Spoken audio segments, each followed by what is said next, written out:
Le panafricanisme est une idée qui appelle les peuples africains à l'unité, à la solidarité et à la souveraineté face aux défis politiques, économiques et culturels du continent. Lors de ce débat tenu au Congo, l'activiste et penseur panafricaniste Kémy Séba s'adresse particulièrement à la jeunesse africaine, qu'il considère comme le moteur du changement. À travers son discours, il critique les limites des institutions africaines actuelles et appelle à un réveil des peuples pour défendre les intérêts du continent.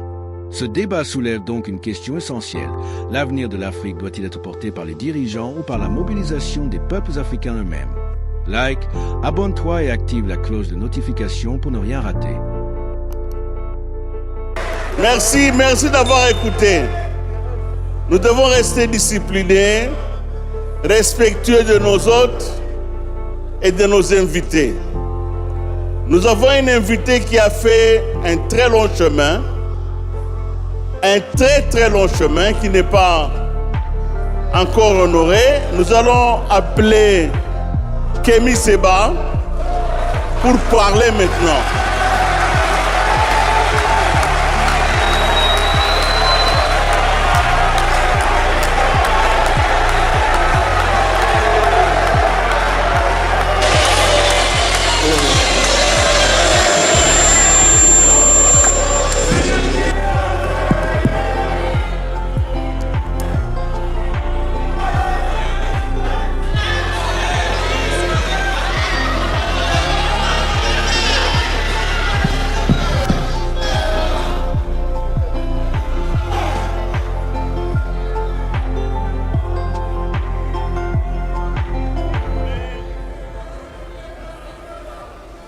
Mbote na bino. Mbote na bino. Bozali malamu. Bozali malamu. Toza awa pona ekolo.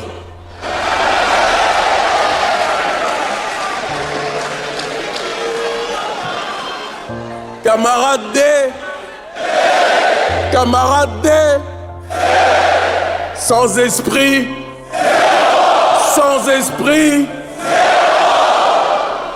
Motomuke, à Rome on fait comme les Romains, et donc à Kinshasa on fait comme les Kinois. C'est un honneur, un bonheur, une émotion particulière pour moi d'être en face de vous aujourd'hui. Il y a 26 ans, je versais toutes les larmes de mon corps en apprenant comment Patrice Emery Lumumba avait été assassiné. Et je me jurais que quelques années plus tard, nous ferions tout ce qui est en notre possible pour répandre la dignité que Lumumba avait engendrée.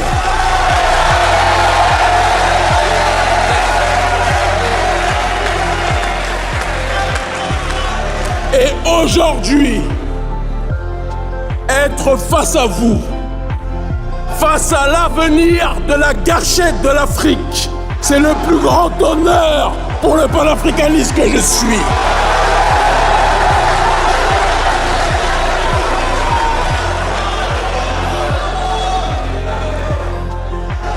Avant toute chose, je vais vous demander d'applaudir avec tout l'amour qui est le vôtre tous les orateurs et toutes les oratrices qui ont parlé aujourd'hui.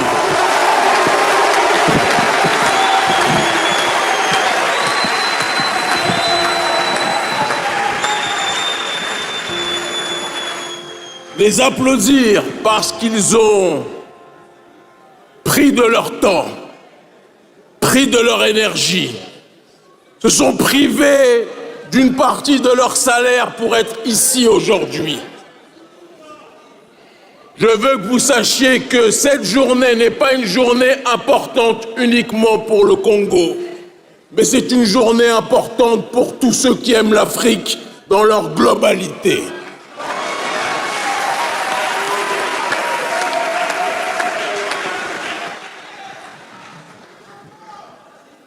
La thématique d'aujourd'hui est le panafricanisme dans le temps, dans l'espace, dans l'histoire. Et pour venir sur ce sujet, il est important que l'on se pose la question du pourquoi déjà de ce congrès panafricain. Ce congrès panafricain a été proposé il y a de cela 4 mois par l'ONG Urgence panafricaniste à certaines personnes qui sont présentes ici. Parce que nous disions que le panafricanisme au Congo a échoué. Le panafricanisme au Congo a échoué parce que des structures comme l'Union africaine ont échoué. Des structures comme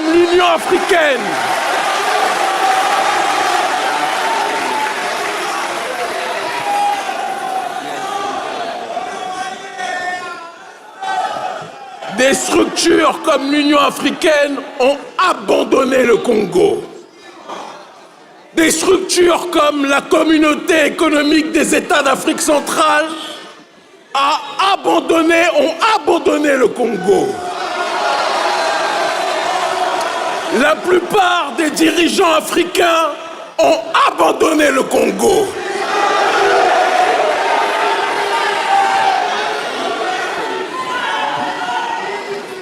Et c'est pour cette raison, s'il vous plaît,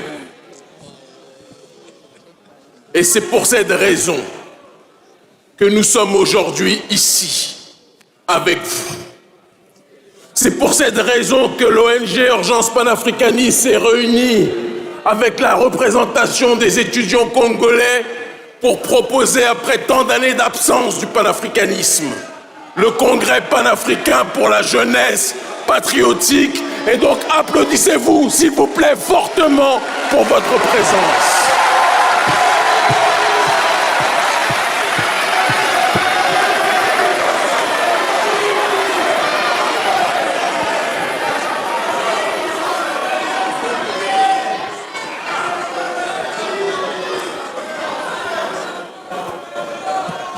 Le panafricanisme a échoué sur le terrain institutionnel au Congo parce que trop de dirigeants africains corrompus ont profité de l'agression qu'a connue le Congo.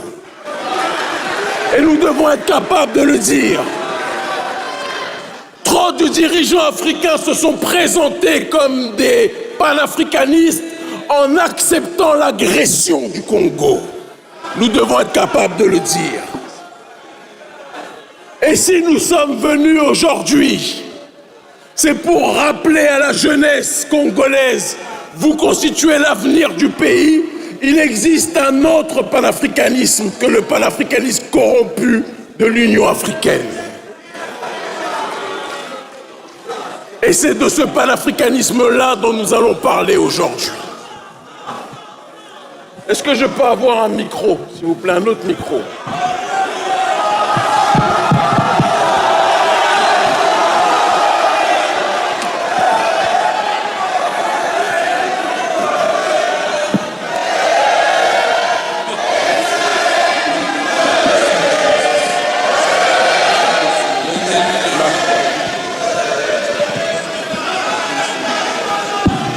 Voilà. Vous m'entendez mieux? Je ne veux pas avoir à crier. Mais ce que l'on dit, même à voix basse, sera tellement fort que même les ennemis de l'Afrique et du Congo l'entendront de loin.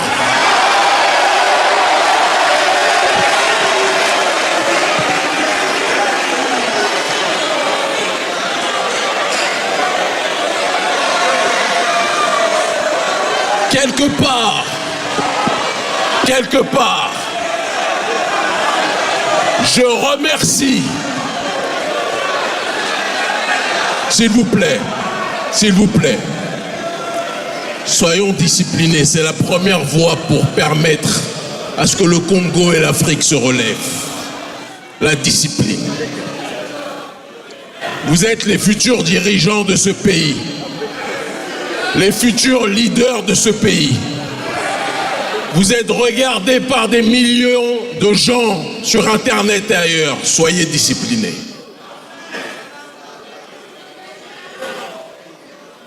Je remercie quelque part les dirigeants qui ont tourné le dos au Congo et à l'Afrique. Parce qu'ils ont montré quelque part la voie à ne pas suivre. Et ils ont montré que le panafricanisme ne peut pas être géré uniquement par des dirigeants, mais doit être d'abord géré par la population.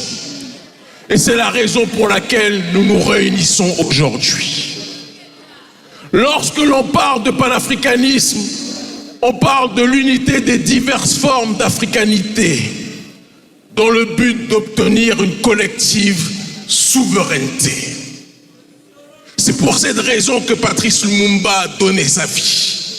C'est pour cette raison que même avant que le terme de panafricanisme puisse être évoqué, d'autres ancêtres méritants se sont levés pour défendre les droits de nos populations. Et on ne peut comprendre demain sans analyser aujourd'hui. Et on ne peut analyser aujourd'hui sans comprendre hier. J'ai entendu des magnifiques exposés de mes frères et sœurs tout à l'heure. Il y a juste une partie qui a été, à mon sens, oubliée et que l'on doit rappeler.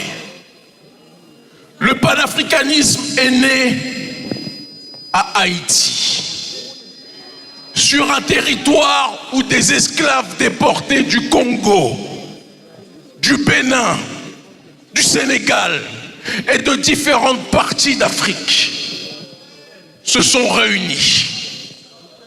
Ils ont mis de côté leurs différences ethniques. Ils ont mis de côté leurs différences religieuses.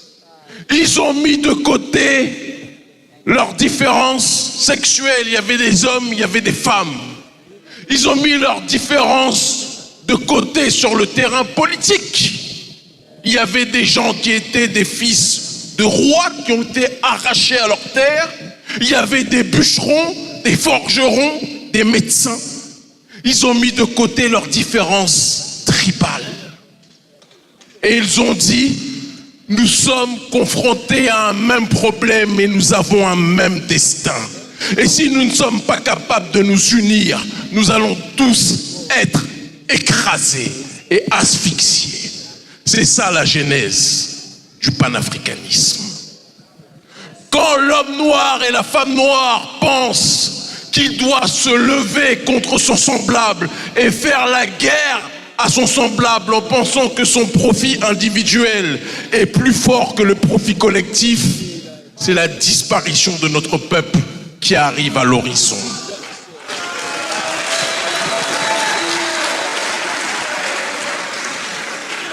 Et ceux qui sont un minimum informés savent que c'est exactement ce qui se passe à l'est de ce pays. Quand l'Africain pense individuellement à son profit, à son bénéfice, mais ne pense pas que le bénéfice le plus grand, c'est le bénéfice de lui-même et de ses semblables réunis, l'Africain creuse sa tombe en pensant créer son berceau. La révolution haïtienne a donné une perspective historique et une démarche épistémologique profonde pour la population noire dans sa globalité. Elle a, à travers la cérémonie du bois caïman, permis de donner les fondations pour que notre peuple puisse être aux quatre coins du monde respecté. Et par la suite, comme l'a dit mon très brillant aîné, le professeur qui a parlé tout à l'heure, d'autres penseurs panafricanistes se sont inspirés de cette révolution haïtienne et ont fait en sorte de la conceptualiser pour qu'elle puisse devenir un courant politique qui pourrait inspirer les Noirs du monde entier. C'est ainsi qu'un leader historique trop diabolisé aujourd'hui en Occident et par certains dirigeants africains aliénés. Marcus Mosiah Garvey, que je vous demande d'applaudir fortement, s'il vous plaît.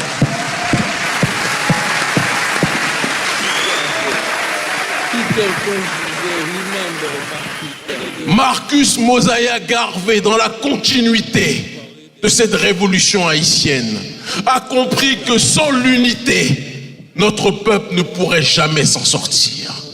Il a créé une organisation la plus grande de l'histoire des siècles récents, unifiant les Noirs du monde entier, parce que Garvey avait compris une chose.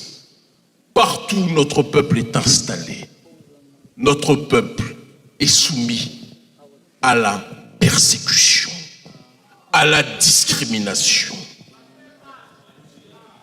Mais nous n'évoquons pas ça pour être dans une démarche de victimisation. Non, non, non, non, non.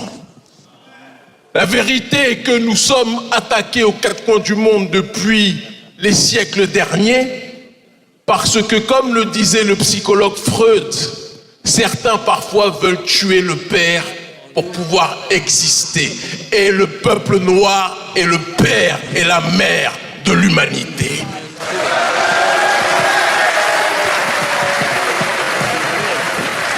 Certains n'acceptent pas que nous soyons le peuple originel de cette humanité, que nous soyons le peuple par lequel la vie s'est propagée.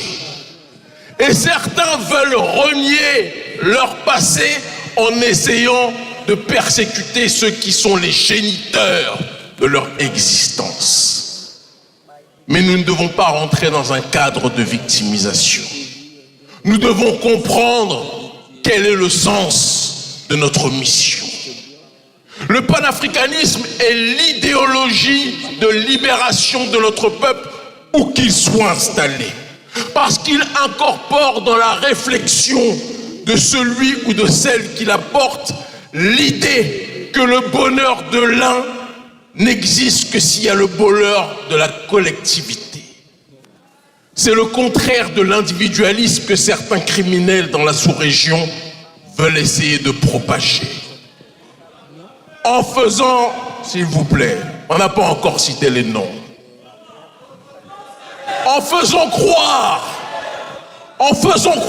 que le succès d'un pays au détriment d'un autre pays serait une réussite, alors que non. Parce que quand vous êtes dans une démarche de penser que pour créer votre trône, vous devez assassiner votre semblable, vous ne vous rendez pas compte que votre trône se bâtit sur des racines pleines de sang. Le panafricanisme est le contraire de cette dimension. Le panafricanisme part du principe de la mutuelle compréhension, part du principe que les différentes ethnies sont en réalité différentes branches issues du même arbre, et qu'une branche qui veut agresser une autre branche est en réalité prise de cécité et de débilité chronique. Parce que le destin d'une des branches sera le destin de l'entièreté des branches. Notre peuple, partout où il est installé, est incarcéré, qu'il le veuille ou pas, dans le même destin. Un destin qui sera lié à la question de la souveraineté. Ou alors nous devrons accepter, contrairement à ce que voulait Lumumba, que notre destin soit chanté à des milliers de kilomètres de chez nous ici. Certaines personnes se sont plaintes, et je l'entends et je le comprends, que les décisions visant à régler nos problèmes sur notre territoire soient prises ailleurs. Mais tant que nous autres Africains, dirigeants africains, mais aussi le peuple, nous ne serons pas capables de nous mettre ensemble pour décider d'un avenir commun, nous serons toujours soumis à des décisions extérieures à nos réalités.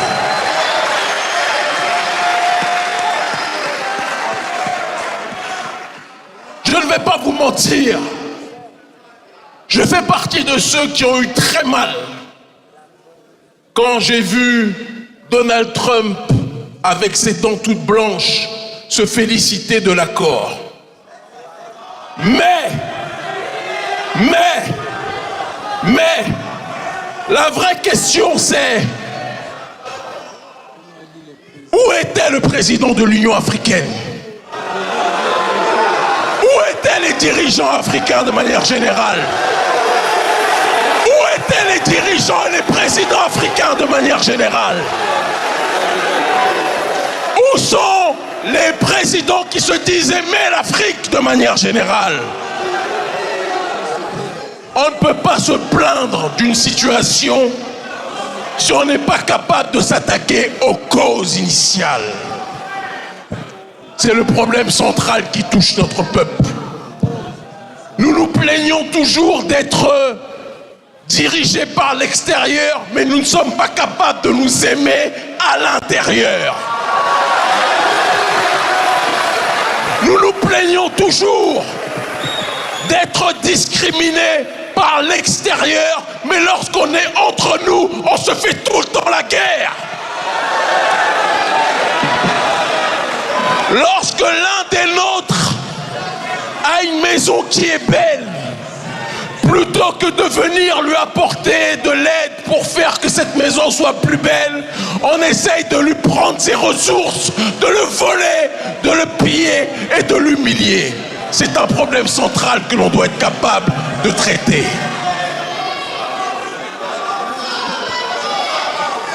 Le panafricanisme est l'ultime médicament. Un médicament qui soigne les plaies de la division. Un médicament qui nous rappelle que notre peuple est comme les 5 doigts d'une main. Si vous enlevez 1 doigt, 2 doigts, 3 doigts, la main n'aura plus de puissance. Mais si les 5 doigts de la main sont debout, se réunissent, ferment la main et deviennent un point, si ce point tape sur la table, le monde entier va retenir ce point.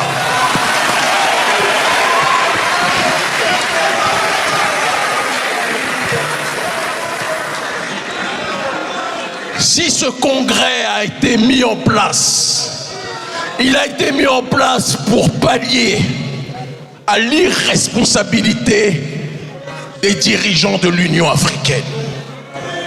Il a été créé, et c'est ce que j'ai dit à mes interlocuteurs congolais. Oui, le panafricanisme institutionnel a échoué, mais le panafricanisme des peuples, lui, doit réussir. Vous êtes ce peuple, vous êtes cet avenir, vous êtes ce chemin, mais vous devez comprendre votre véritable rôle.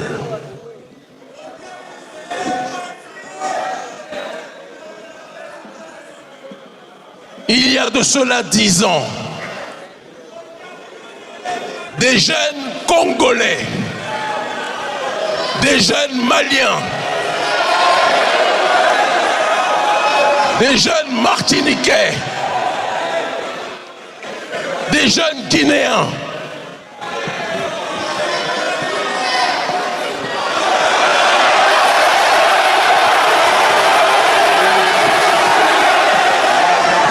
il faut qu'on aille au bout de la réflexion aujourd'hui.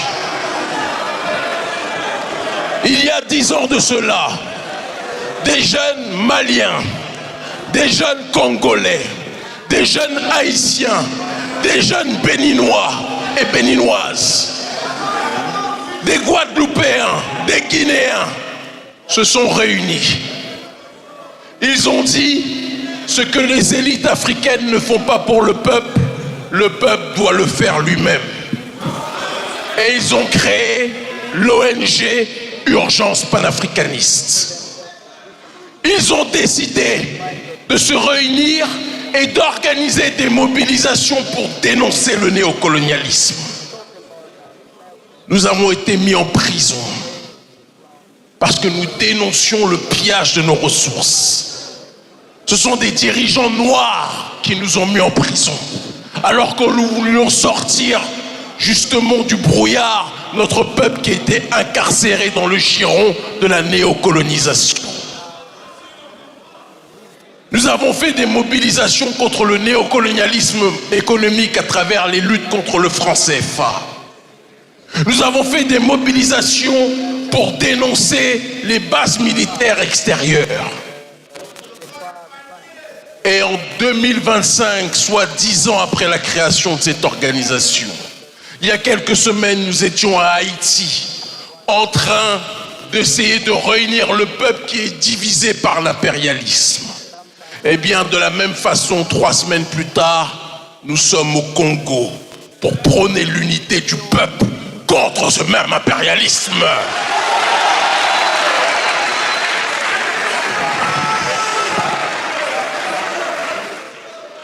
Pendant plus de 30 ans, le panafricanisme a été absent au Congo parce que ceux qui se présentaient comme ses représentants étaient ceux qui profitaient du dépouillage du Congo.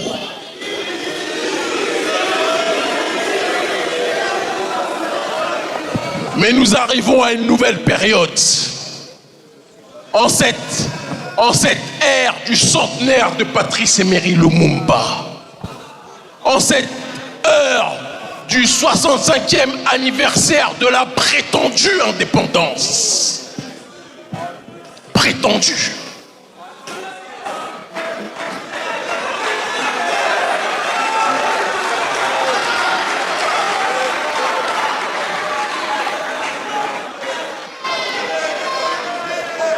Nous arrivons à une étape où nous n'allons plus attendre que l'on nous donne l'indépendance. Nous n'allons plus attendre que l'on nous donne la justice sociale. Nous n'allons plus attendre que d'autres décrètent pour nous si on arrête le pillage ou pas. La nouvelle génération va prendre ses responsabilités et faire en sorte que personne ne puisse nous arrêter.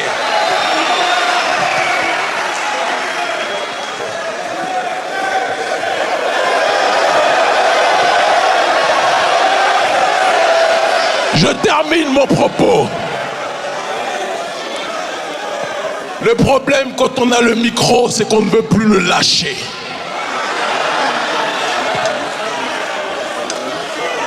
Je termine mon propos en disant que depuis sa quasi-genèse, s'il vous plaît,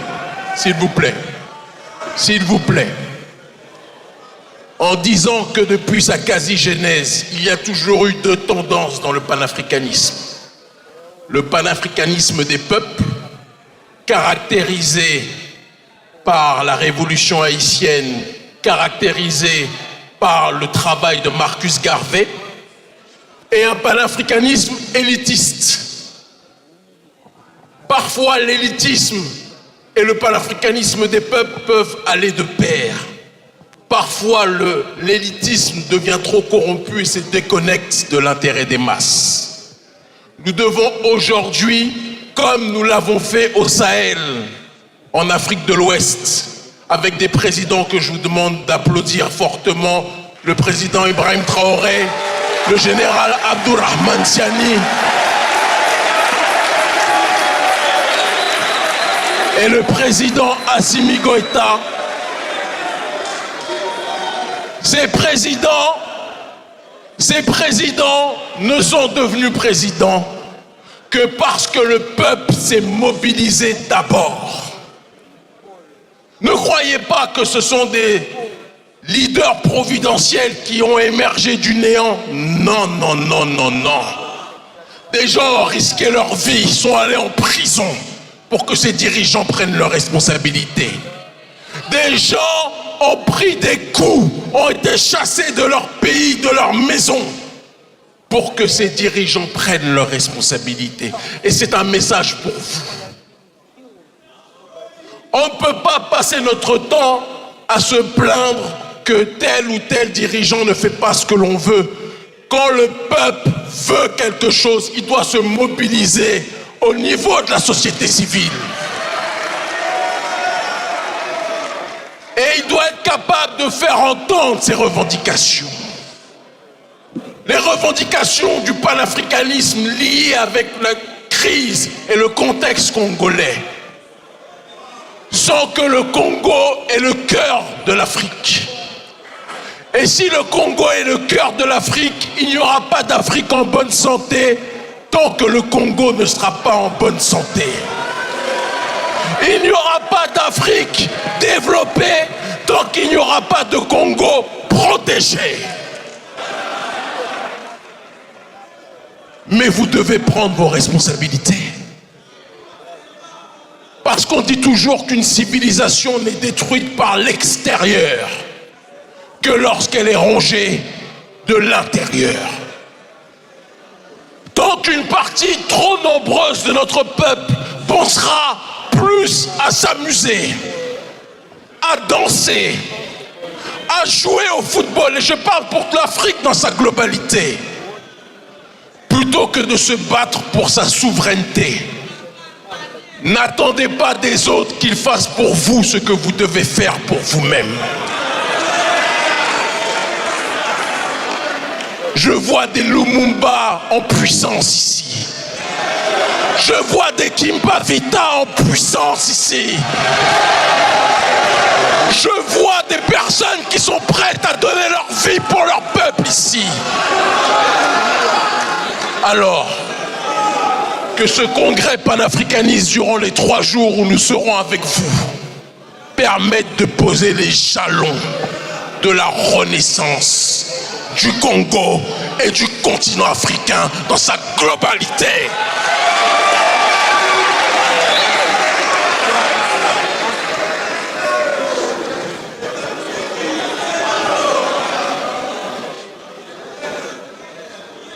Il y a ici des gens qui seront les leaders du Congo.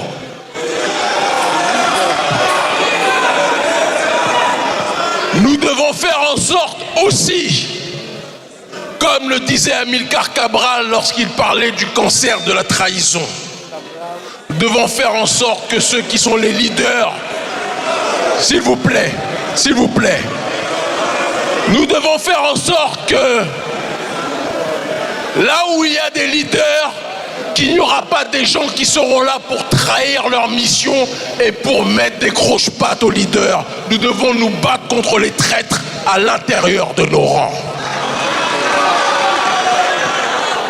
Le Congo libre ou la mort, l'Afrique libre ou la mort, nous vaincrons. Merci infiniment.